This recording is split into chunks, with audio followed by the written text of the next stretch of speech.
of reopening America continues amid the COVID-19 outbreak as we welcome you to our first newscast since October of 2019. The U.S. is continuing its gradual reopening this week, with more than a dozen states easing strict lockdown measures that shuttered businesses and brought the daily lives of millions of Americans to a halt.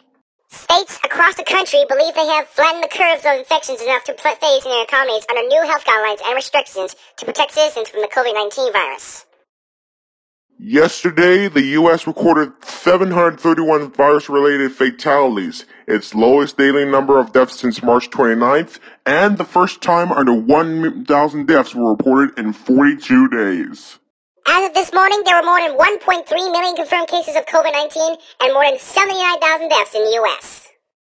Meanwhile, another lawmaker is self-quarantining, this time in Senator Lamar Alexander. He will self-quarantine for 14 days after a staffer in his office tested positive for the COVID-19 virus. Alexander's chief of staff, David Clary, said in a statement that the Republican senator tested negative for the virus on May 7th and hasn't shown any symptoms. The statement goes on to say that out of an abundance of caution, Alexander has decided not to return to Washington, D.C. and will self-quarantine in Tennessee for 14 days.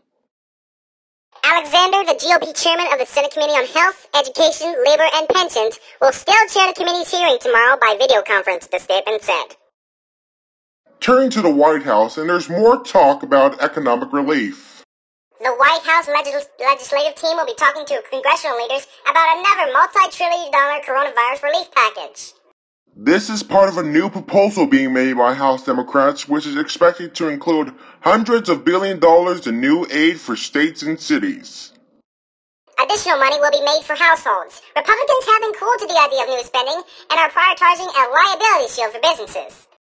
Meanwhile, the president has pushed to include infrastructure improvements and a payroll tax cut in the next economic stimulus. However, those proposals are so far getting little traction on Capitol Hill. The lead attorney for former National Security Advisor Michael Flynn yesterday accused former President Barack Obama, other top administration officials, and the FBI of setting up her client. Sidney Powell on Fox News' Sunday Morning Future cited the revelation in recently released documents that FBI agents didn't tell Flynn he was under investigation or that lying to them would be a federal crime. She also pointed out that Obama knew about Flynn's calls in December of 2016 to then Russian Ambassador Sergei Kislyak before FBI agents interviewed Flynn on January 24, 2017. President Trump fired Flynn in February of 2017 for lying to the FBI and to Vice President Mike Pence about his contacts with Kislyak. Flynn pleaded guilty to lying to the FBI in December of 2017, but he sought to change his plea last January when he got a new legal team, accusing federal prosecutors of setting him up. Millions of people across Europe are set to embrace the relaxation of staying-home rules today as countries around the world plot their way tentatively through the coronavirus crisis. In France, from today, members of the public were able to walk outside without filing a permit for the first time in nearly 8 weeks. Teachers will start to return to primary schools, and some shops will reopen. In Spain, urban hotspots such as Madrid and Barcelona remain under lockdown, but elsewhere, people have made plans to make friends and family in bars and restaurants that have outdoor spaces. And in the UK, Prime Minister Boris Johnson was criticized for being divisive, confusing, and vague as he explained his blueprint for a gradual easing of the lockdown in England. However, a risk of a second wave of cases was underscored by a resurgence in South Korea. Although widely praised for its handling of its initial outbreak, the country has been forced to shut all bars and clubs in the capital, Seoul, after a cluster of infections. China yesterday reported its first infection in over a month in Wuhan, where the outbreak started late last year. And today, Wuhan reported 5 new locally transmitted COVID-19 cases, the highest since the 11th of March. All were in the same residential compound in the city. Hello everybody, it's Talking Digi here. It's time for your first look at your weather forecast. Well, our temperatures have been below what they should be at this time of year, for highs in the single digits and our lows in the negative single digits. However, I expect a turnaround in terms of temperatures as the week progresses. But unfortunately, I am tracking a chance of showers midweek that could impact your commute on Thursday. So I'll have that plus your full 7-day forecast for the area coming up. Thanks, Ginger. We will check back with you in a little bit. Well, would you return to work if you heard that there was a treatment for COVID-19? Well, there is one out there, and it's making some progress. We'll tell you what it is. And a shooting at a Texas park with hundreds gathering leaves 2 critically injured. We'll have that and more of your top stories, including our continuing coverage on the COVID-19 outbreak when we return. Apartments.com makes getting into a new home easier than ever. I thought you loved me.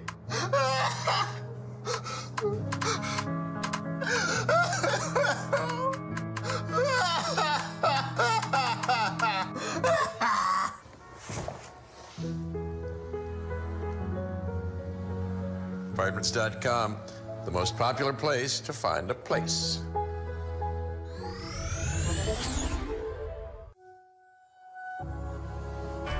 I knew that we'd become one right away.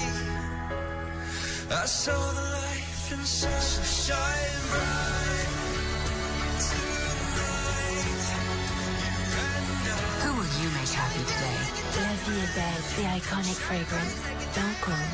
Experience the world's finest fragrance collection at Macy's, the fragrance destination. Welcome back to our newscast. Well, how happy would you be to hear that there is a coronavirus treatment out there? Well, the Israel Institute for Biological Research, IIBR, has a significant breakthrough in the search for an antidote to the coronavirus. In a statement, Israel's Defense Minister Naftali Bennett stated that IIBR briefed him on the breakthrough, explaining that they had effectively isolated the antibody that attacks the virus molecularly and neutralizes COVID-19 in carriers' bodies. According to researchers at IIBR, the development phase has been completed. IIBR Director Shmuel Shapiro, PhD, explained that they will first register the antibody for a patent before proceeding to connect with international companies that have the capacity to mass produce the antibody in commercial quantities. That's some good news there. Anyways, surveillance video recorded minutes before the slaying of a jogger that has sent ripples of shock across the nation proves the Georgia man was not involved in a crime, attorneys for Ahmaud Arbery's family said. An individual believed to be Arbery was seen at a property under construction for less than 3 minutes before being ambushed a short while later, lawyers said in a statement Saturday night.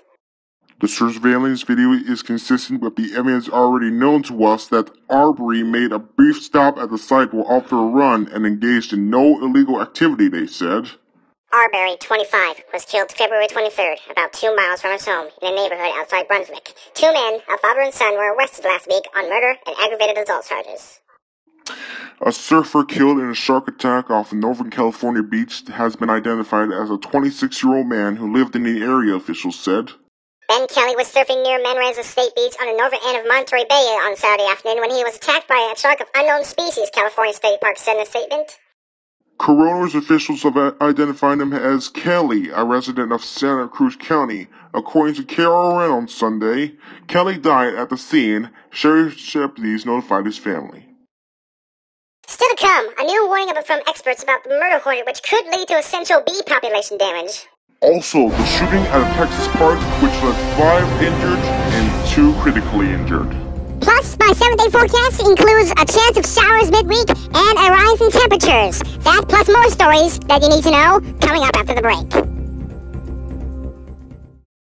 The new mask guidelines are here. It's recommended you wear a non-medical mask during your daily activities so you can protect yourself and others. Clean Zone wants everyone to be able to get a mask, and we have sourced a large number of non-medical masks that you can get fast. Clean Zone masks are lightweight and made with a high-efficiency triple-layered filtration fabric to filter out dust, bacteria, pollen, and protect against fluids. They come with a moldable nose piece for a secure fit. The full face size covers the chin for ultimate protection. The flexible ear loops provide universal fit for easy breathing. Plus, you can wear your glasses fog-free and comfortably. There's nothing else like it. Call or go online to order right now, and we'll send you a set of 10 Clean Zone masks for just $29.99. They ship from the USA, and your shipping is free. Plus, Clean Zone will donate a percentage of masks sold to the Have a Heart Knack Foundation. Call or go online to cleanzonemasks.com. That's cleanzonemasks.com. Order now. Local broadcast of Talking Tone Men News on Talking TV is sponsored by the following. where we're from, friends, or family. So we're getting you the Louisiana favorites you love safer and quicker, with the delivery fee on us. Welcome back. An estimated 600 people were at a Texas park yesterday when fireworks went off and gunshots rang out. Fort Worth police responded to Village Tree Park just before 7 p.m. and found 5 people injured, Public Information Officer Buddy Calexetta said during the pre-press briefing yesterday night. There were about 600 people in the park when fireworks exploded. Witnesses told police that they heard 30 rounds of gunfire immediately after the fireworks, according to Calzetta. Responding officers found 5 people with injuries and transported them all to local hospitals. 3 suffered non-life-threatening injuries and 2 others are in critical condition. Panic over the news of the murder hornet in America will lead to damage to essential bee populations, experts warn.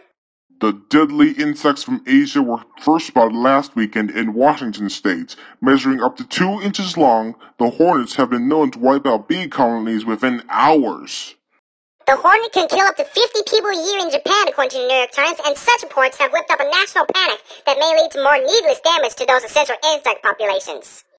Following the initial hornet sightings on May 2nd, the Washington State Department of Agriculture issued instructions on how to trap the hornets, stressing that so far, the hornets have been sighted only within the state.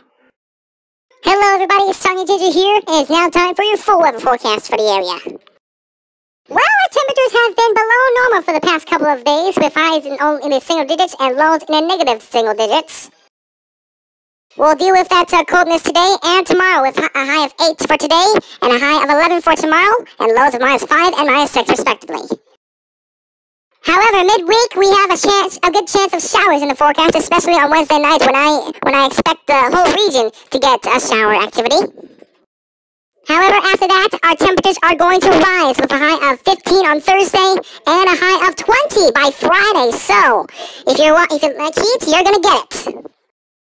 Our normals for this time of year are 17 for highs and +4 for lows, but we expect to be above normal by Friday. So that is your weather forecast. Now back to you guys in the Talking Tom Ben News Studio.